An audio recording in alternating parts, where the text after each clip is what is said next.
तो नमस्कार, मेरा नाम अनिल पाल है। मैं हरिद्वार से बिलोंग करता हूं और प्रॉफिट फ्रॉम इट से 2020 जून बैच से जुड़ा था। अ, सबसे पहले मैं अपने गुरु टीचर्स डे पे श्री पीयूष जी को बहुत बहुत कॉन्ग्रेचुलेट करता हूं, टीचर्स डे की बधाई देता हूं। जो मैं आज जो सेक्टर लेके आया हूं दोस्तों, ये आपकी किचन से जुड़ा हुआ है। ये वैसे तो पेस्टिसाइड एग्रोकेमिकल सेक्टर का है। तो ये जो कंपनी है, इसकी डिमांड कभी खत्म पाल नहीं सर, होगी। पाल सर स्लाइड शो कर सकते पूरा, मतलब हाँ, फुल स्क्रीन किया पे। हुआ है सर। ओके। यस तो सर, थैंक यू सर। हाँ, इसकी इसकी कमी नहीं होगी।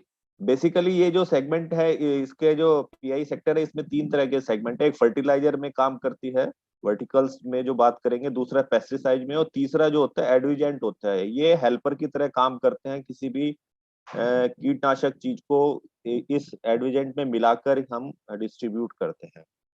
तो अब आगे चलेंगे दोस्तों, तो इसमें हम देखेंगे कि इसके जो सेक्टर के टेल विंड है उसके बारे में हम बात करेंगे। जो इंडिया जो है वो अभी सबसे कम पेस्टिसाइड यूज करता है वर्ल्ड के अंदर। जो दूसरे वर्ल्ड के जो स्टैंडर्ड है उसके हिसाब से इंडिया सबसे कम यूज करता है। और जो हमारा जो डाटा बताते हैं कि 30% एनुअली क्रॉप जो है वो बिना कीटनाशक छिड़के हुए, ना छिड़कने की वजह से खराब हो जाती है हमारी। तो कितना बड़ा लॉस हमारी कंट्री को हो रहा है, जिससे कि हमारी जीडीपी में लॉस इस चीज को जरूर दिख रहा होगा। और इंडिया जो है वो एरिया वाइज दुनिया में 7वीं नंबर की जो कंट्री है, और बाई पॉपुलेशन वो सेकंड नंबर पे है। तो आप देख सकते हैं कि यहाँ पे दोनों चीजों का टेलविंड हमारे इस सेक्टर के लिए पॉजिटिव है। ऊपर के तीनों पॉइंटों के साथ जोड़े तो हम देख सकते हैं कि इंडिया जो है इस एग्रोकेमिकल सेक्टर के लिए एक बहुत बड़ा मार्केट है।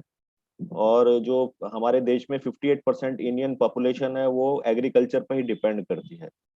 और इसमें जो सबसे बड़ा टेलविंड है वो ये है कि गवर्नमेंट जो है अपने जो जितने भी रिसोर्सेज हैं वो इस सेक्टर को इम्प्रूव करने के लिए, फार्मर की जो इनकम है वो डबल करने के लिए कुछ स्कीमें चला रखी हैं। जैसे कि प्रधानमंत्री कृषि सिंचाई योजना, प्रधानमंत्री फसल बीमा योजना, डायरेक्ट बेनिफिट ट्रांसफर, या नेशनल फूड सिक्योरिटी मिशन।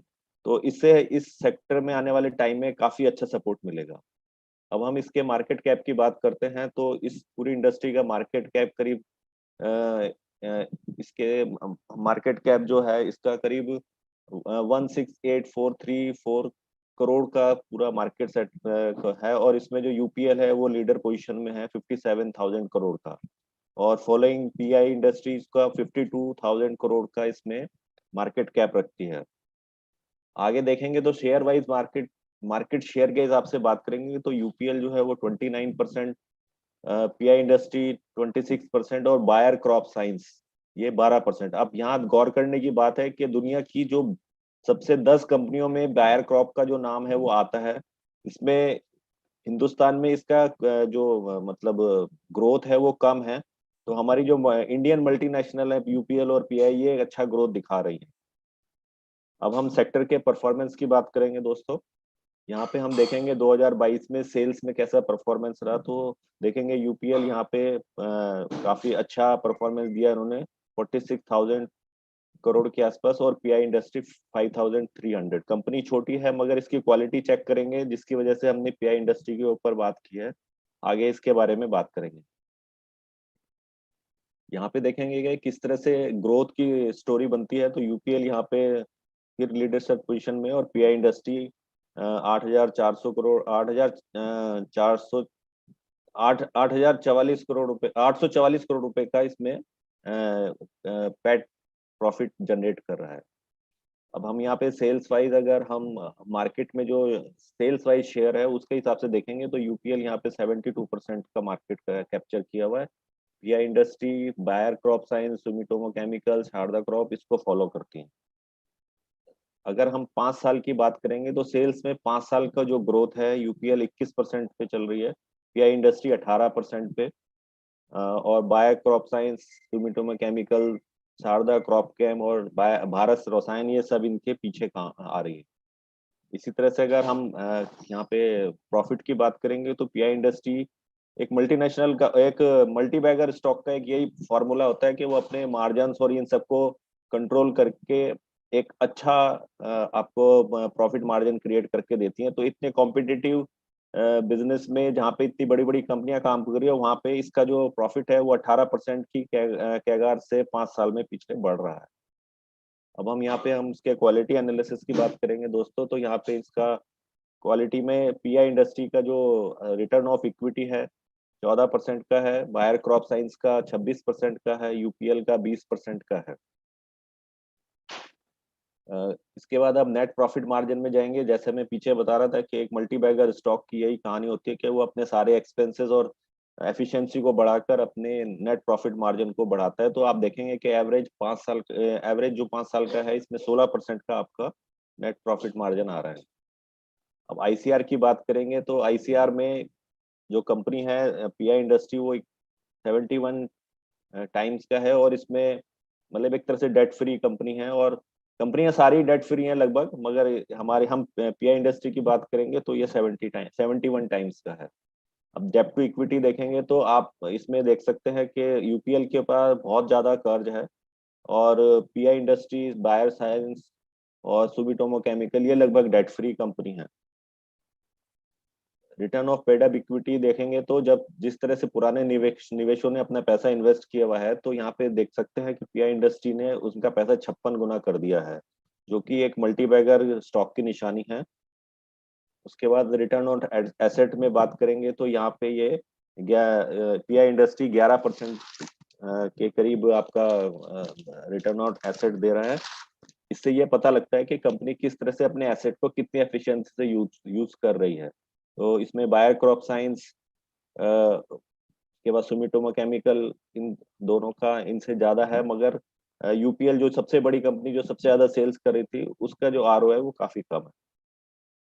अब हम यहाँ पे हम करंट ट्रेंड की बात करेंगे तो यहाँ पे H1 में जो सेल्स आया था वो आपका 15% के हिसाब से, 9 मंथ में 16%, एफआई एनुअल में 16% से, और Q1 में काफी अच्छा रिजल्ट इन्होंने दिया 29% में।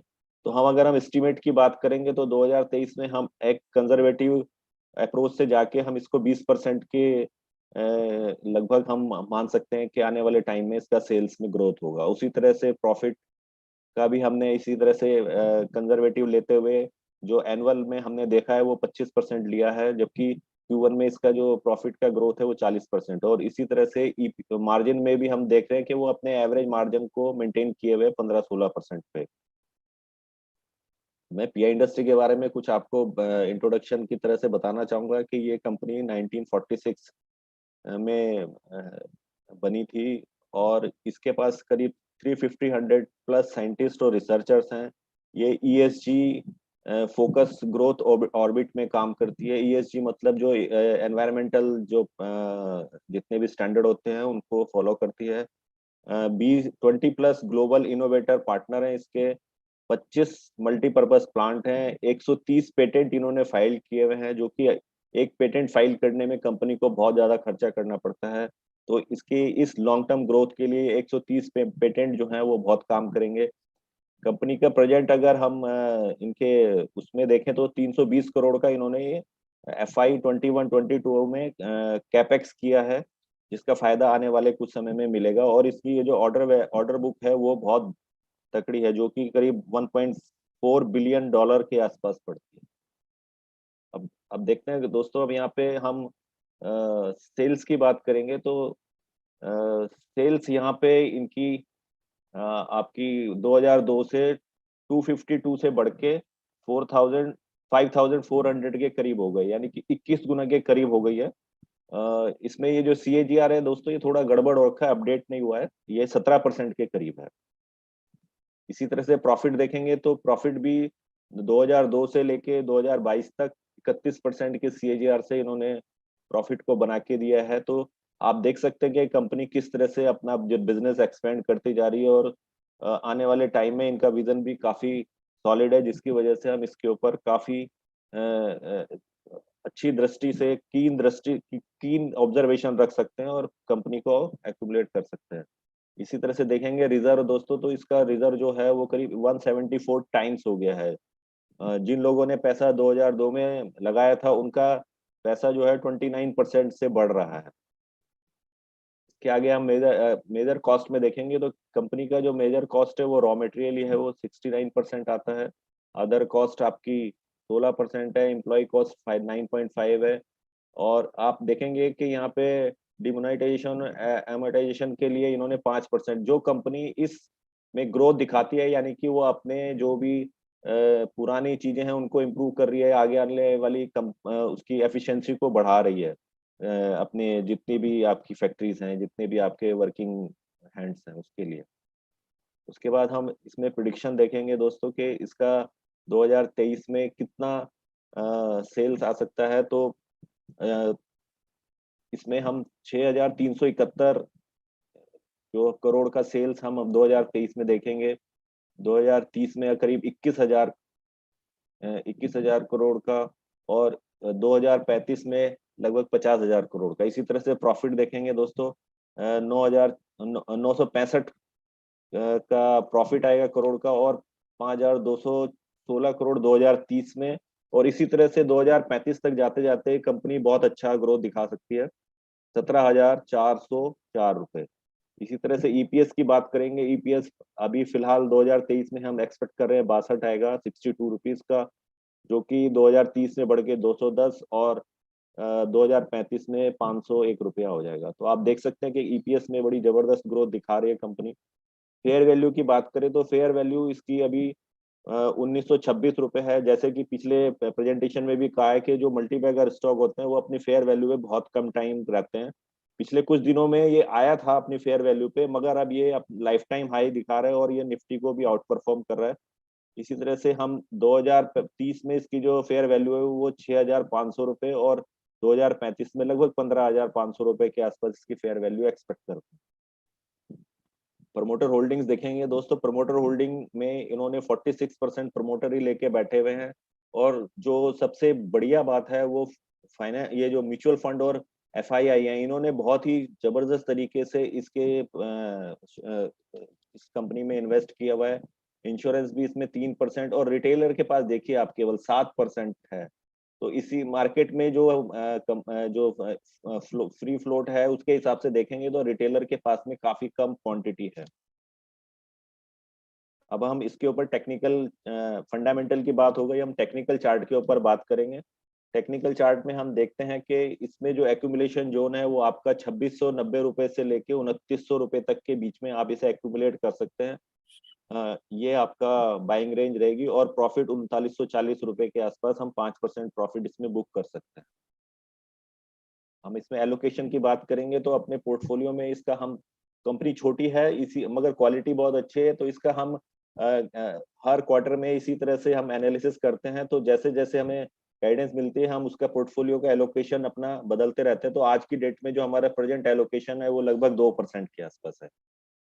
तो थैंक यू दोस्तों, यही मेरा प्रेजेंटेशन था। और ये जो प्रेजेंटेशन है केवल एजुकेशन पर्पज से, किसी भी बाई सेल के लिए अपने फाइनेंशियल एडवाइजर से आप सलाह मशवरा ले सकते हैं। धन्यवाद, thank you. Thank you Anil ji, बेहतरीन प्रेजेंटेशन। दोस्तों एग्रोकेमिकल वो एक सेक्टर है जो कोरोना काल में भी उसको परमिशन थी फार्मर्स को, और ये बेसिक इकोनॉमी से रिलेटेड हुआ है, और काफी सारी ग्रोथ और कॉन्ट्रैक्ट मैन्युफैक्चरिंग इसमें नए तरीके से आ रही है, और पीआई इंडस्ट्री इसमें सबसे बेहतरीन कंपनी है। तो दोस्तों ये जो पीआई इंडस्ट्री है वो कॉन्ट्रैक्ट मैन्युफैक्चरिंग का काम करती है, और एग्रोकेमिकल में यूपीएल सबसे बड़ी कंपनी है, लेकिन क्वालिटी वाइज अगर हम देखें तो पीआई इंडस्ट्री सबसे बेहतरीन क्वालिटी की कंपनी है, और जिसने ग्रोथ भी उस तरीके से दिखाया है। और जब हाई क्वालिटी और ग्रोथ साथ में आते हैं तो वो स्टॉक कई गुना बढ़ जाता है। तो ऐसा प्रेजेंटेशन देने के लिए मैं पाल सर का धन्यवाद करना चाहूंगा। मैं पीयूष सर को रिक्वेस्ट करना चाहूंगा कि पीआई इंडस्ट्री का जो बेहतरीन प्रेजेंटेशन था उसके ऊपर वो कमेंट करें। Anil Pal ji, great, wonderful, it was a very good presentation. बहुत ही अच्छी जानकारी मिली पीआई के बारे में। जैसा अनिल भाई ने आपको मेजॉरिटी सारी डिटेल बता दी है। दोस्तों ये कंपनी जब हम लोग लेते थे ये कोई फेमस नहीं थी, मतलब इसका नाम ही हमने कभी नहीं सुना था, पर डेटा के आधारित हमने देखा तो ये बहुत ही अच्छी क्वालिटी थी। कंसिस्टेंट प्रॉफिट करते थे, बढ़ते प्रॉफिट करते थे, मार्जिन इनके अच्छे थे, कैप कम थी। तो दिमाग कहीं और जा रहा था कि नहीं वो कंपनियां लेनी चाहिए, क्योंकि हमने नाम किसका सुना था, बायर, राइट, वो पुरानी कंपनी है। लेकिन बाइंग किस में हुआ? पीआई में, घबराते घबराते 100-150 रुपए के आसपास का भाव होगा, 3,500 रुपए आज हम हमारे सामने देख रहे हैं। वो समय पे सबसे अच्छी पीआई थी, बाकी कुछ ही कंपनी प्रॉफिट करती थी, ज्यादातर कंपनियां लॉस करती थी। आज जब अनिल भाई ने प्रेजेंटेशन बताया majority of the companies are making profit, पर फिर भी सबसे बढ़िया मार्जिन किसके है? अभी भी पीआई के है, राइट। यूपीएल सबसे बड़ी, पर बढ़िया कौन थी? Pi. So it was a good